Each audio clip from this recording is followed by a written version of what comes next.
Mostar se nalazi na reci Neretvi i jedan je od istorijskih gradova Bosne i Hercegovine.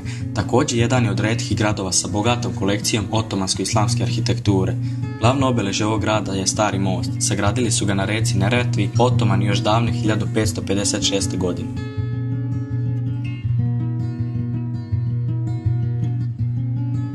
Niš je kulturno, istorijsko i administrativno središte na reci Nišavi u Srbiji. Niška tvrđava, arheološko nalazište i Ćele kula su samo neke atrakcije u Nišu koje treba posjetiti.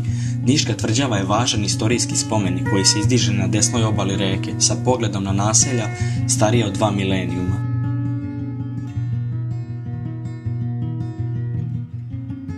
Ovo je istinski balkanski dijamant. Na obali blizu Budve nalazi se restoran Sveti Stefan sa sobama u vidu koliba iz 15. veka, spa ponudom, restoranom i ostalim hotelskim sadržajima.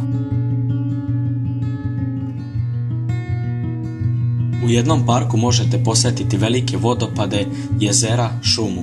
Boje jezera idu od azurno plave do zelene pa i sive. Boja vode se neprestano menja zavisno od količine minerala ili organizama prisutnih u jezeru i nivoa pod kojim se sunčeva svjetlost pada na vodu.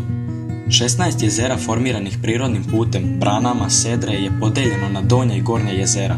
Plitvička jezera su sigurno lokacija za istinsko divljenje prirodi. Ovaj mali alpski grad na severozapadu Slovenije nalazi se na obali jezera Bled, čija plava boja vode okružuje malo ostrvo i malu baroknu crkvu.